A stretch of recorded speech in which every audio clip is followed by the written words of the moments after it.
Subhanahu wa ta'ala. Kemudian Bapak Ibu yang dirahmati Allah Subhanahu wa ta'ala, bila kita melihat akidah yang cakupannya 6 induk tadi, itu metode untuk argumentasinya bisa melalui 3 metode.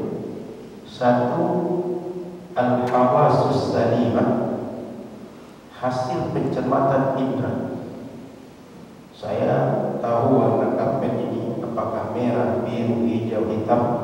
Indera saya langsung menyaksikan pengamatan. Saya merasakan suasana sejuk atau panas tempat ini. Boleh saya langsung merasakan. Yang kedua metode pendekatannya adalah berdasarkan kabar, berita.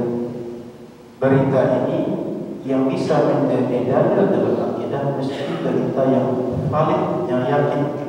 Sehingga nanti ada hadis namanya hadis mutawatir, ada hadis masyhur, ada hadis ahad. Yang menjadi hadis hujjah dalam akidah mestilah hadis mutawatir. Kenapa? Hadis itu pasti benar, mustahil orang bohong, karena semua orang menyampaikan beritanya sama. Yang ketiga tadi sumbernya indra, pendekatan indra. Yang kedua khabar itu mesti yang yakini, bersifat pasti. Yang ketiga adalah berdasarkan konsekuensi nalar berpikir logis.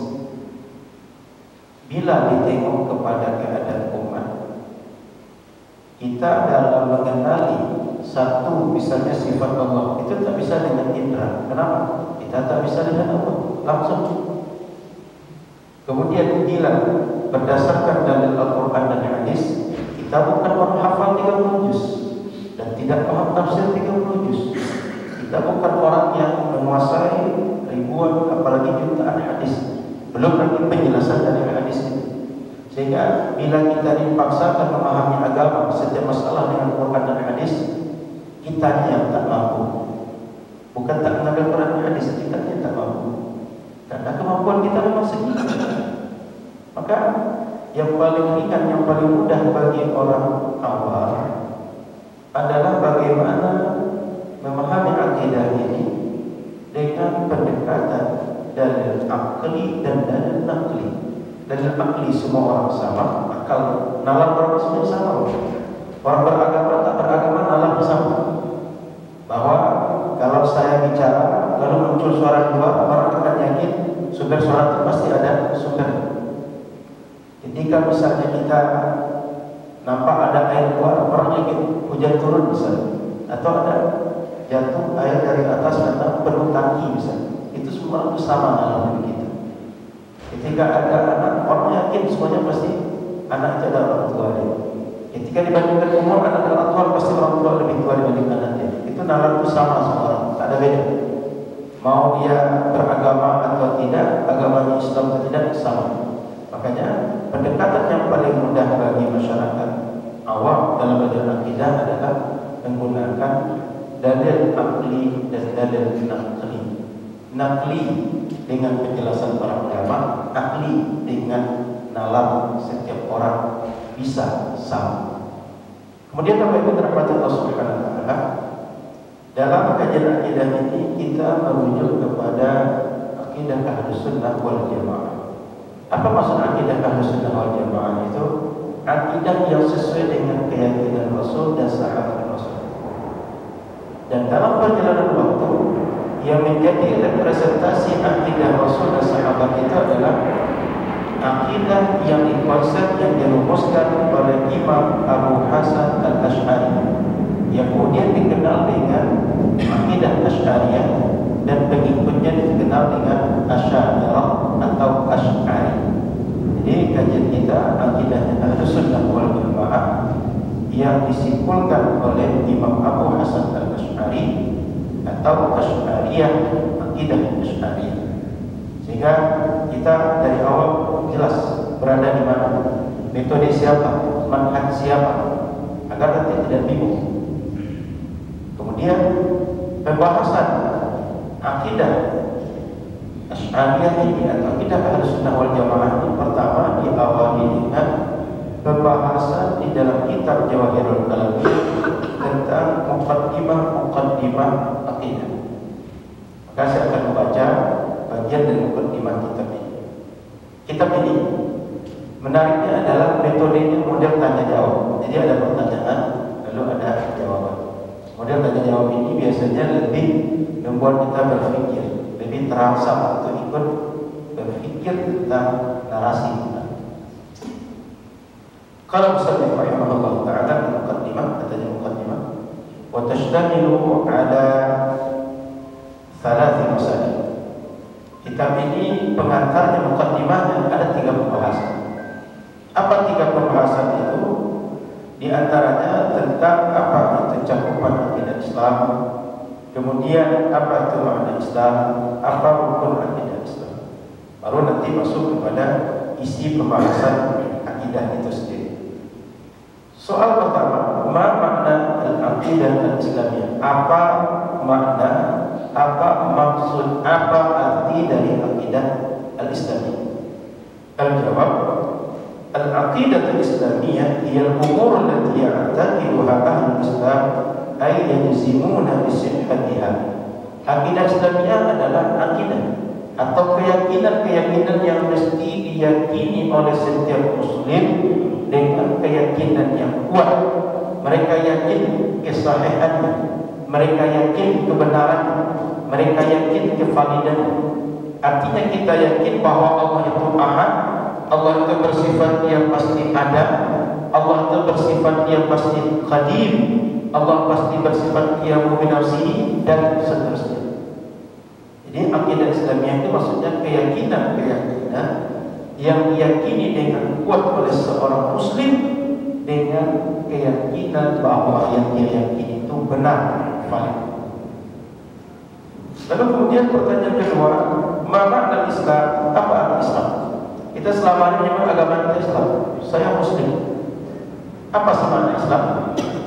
Al-Islam huwa al-iqrar bil lisan wa at-tasdiq bil qalb bi anna jami'a ma jaa'a bi nabiyyina Muhammad sallallahu alaihi wasallam haqqun wa sidqun. Islam itu bahasa mudahnya berserah diri. Berserah diri apa? Kita sebagai hamba berserah diri untuk patuh taat mengerjakan apa yang diaturkan oleh yang menghambakan kita, yaitu Tuhan kita. Jadi makna seorang muslim itu seorang yang dia dengan kesadaran dia patuh menjalankan aturan yang dibuat oleh pencipta. Maka orang muslim itu orang berserah diri kepada Allah dan kepada Tuhan yang kepada Allah, menjalankan aturan Allah, menjalankan hukum Allah, menjalankan apa yang menjadi kewajiban, apa yang menjadi aturan hidup untuk dia sebagai hamba Allah. Maka Bapak Ibu rahmati Allah Subhanahu wa taala, kita disebut muslim atau betul-betul berislam kalau lebih kita ada kepatuhan, ada ketundukan, ada ketaatan menjalankan Islam. Oleh karena itu beliau menjelaskan Islam itu al-iqrar bil lisan. Secara fisik orang disebut Islam kalau dia bersyahadat dengan lisan dia. Ini terutama orang yang sebelum dia masuk Islam dia pernah tidak Islam. Supaya kita menghukumi dia Islam dan berlaku hukum Islam kepada dia, dia meninggal dikuburkan secara Islam, dia disolatkan secara Islam, dimandikan secara Islam, dikafan secara Islam, kita tahu dia pernah masuk Islam. Apa bukti dia masuk Islam? Syahadat dia, asyhadu an la ilaha illallah wa asyhadu anna Muhammad Rasulullah. Kemudian orang yang tidak pernah keluar Islam, dia tak perlu masuk Islam. Sehingga Bapak itu kalau tanya orang, kita ini kan muslim nih, kenapa kita bersyahadat? Kita tidak perlu syahadat. Kenapa? Yang perlu syahadat itu orang yang sebelumnya tidak Islam, supaya kita tahu dia Islam, supaya kita hukumi dia sebagai muslim. Ada bukti. Apa buktinya? Lisan dia membuktikan dia bersyahadat. Jadi kalau tanya orang, kapan kita bersyahadat? Jangan jawab waktu sholat. Bukan itu waktu syahadat kita. Syahadat dan sholat itu rukun sholat. Seandainya syahadat kita waktu sholat, berarti setiap sholat kita syahadat. Berarti di luar sholat kita ke Islam. Buktinya saat sholat masuk Islam. Bukan begitu. Orang yang sudah berasal dari keluarga muslim, tak pernah keluar dari Islam, tak perlu syahadat. Yang perlu Islam, yang perlu syahadat itu siapa? Orang yang sebelumnya tidak Islam, baik karena dia tak kenal agama atau dia murtad. Ya orang primitif, dia pagan, dia animis, dia tak kenal dengan agama sehingga tak kenal Tuhan. Ketika dia masuk Islam, syahadat. Atau orang pernah Islam lalu dia murtad, masuk Islam lagi, syahadat. Maka Islam itu buktikan dengan lisan bahwa Anda Islam. Bagi kita yang lahir dari keluarga muslim tidak perlu membuktikan dengan syahadat. Baik, satu. Yang kedua, al-amal, at-tasdiq bil qalb. Islam itu kita meyakini di hati kita bahwa perintah-perintah Allah, bahwa semua yang dikabarkan Nabi Muhammad datang dari Allah, bahwa kita mesti sholat, kita mesti puasa, kita mesti zakat, kita mesti meninggalkan yang haram, mesti meninggalkan dusta, mesti meninggalkan riba, mesti meninggalkan zina, mesti meninggalkan fitnah, mesti meninggalkan riba dan segala macam. Keyakinan terhadap semua itu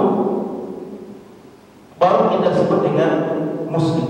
Makanya sambungannya wa tasdiqu bil qalbi bi anna jami'a ma ja'a bi nabiyyina Muhammad haqqun wa sidqun. Semua ajaran yang dibawa oleh Nabi Muhammad datang dari Allah, kita yakini itu benar, pasti, hak, baru kita muslim. Jadi orang muslim itu yakin dengan semua ajaran Nabi Muhammad. Yang kedua, diamalkan apa yang dia yakini, baru dia muslim. Kalau tak seperti itu, dia orang Islamnya belum sempurna. Maka Bapak Ibu rahmati Allah Subhanahu wa taala, bila nanti ada orang dia muslim tapi tak mau sholat, itu dalam Ahlus Sunnah wal Jamaah dan kajian fikih secara lebih spesifik, orang yang tak sholat itu jangan langsung dihukumi kafir. Kenapa? Orang yang tak sholat itu ada beberapa kemungkinan dia tak sholat. Satu, dia mengingkari kewajiban sholat sehingga tak mau sholat. Yang kedua, dia meyakini sholat cuma malas sholat.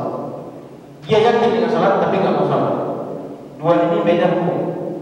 Kalau ada orang mengingkari kewajiban sholat, dia kafir. Tapi kalau ada orang meyakini sholat cuma nggak mau sholat sebagai alasan malas bangun, malas wudu, pokoknya yakin sholat tapi nggak mau sholat, orang yang dosa besar dia fasik, sehingga bukan orang kafir. Itu hati-hati, mesti beda. Kan sampai ketika pulang jumpa sekitar kita ada orang tak sholat dihukumi kafir lalu dihalalkan darahnya. Jangan. Ada pembagian ulama tentang orang yang tak mau sholat. Maka balik kepada kajian kita tadi, apa yang dimaksud orang sebagai muslim itu? Bila seorang muslim dia yakin dengan semua ajaran Nabi Muhammad yang datang dari Allah dan dia kerjakan, lalu dia ikrarkan dengan lisan dia bahwa dia mengikut Nabi Muhammad dengan bukti syahadat, dia adalah seorang yang muslim yang sempurna. Jika seandainya sekedar mengucapkan di lisan, meyakini, tak berbuat dengan fisik dia muslim belum sempurna, dia dosa, mungkin dosa besar, mungkin dosa kecil. Disitulah dia istilah fasik dalam agama. Saya kira itu kajian kita siang hari ini. Karena kalau saya tambahkan satu sub lagi bisa lebih panjang, insyaallah kita sambung ke pekan akan datang dalam kajian mendalami tentang hukum Islam secara umum. Setelah itu masuk satu persatu bagaimana iman kepada Allah, bagaimana iman pada malaikat dengan lebih rinci dalam setiap pembahasan insyaallah. Terima kasih. Mohon maaf segala kurang. Subhanallahi wa bihamdihi, la ilaha illa anta, astaghfiruka wa atubu ilaika. Assalamualaikum warahmatullahi wabarakatuh.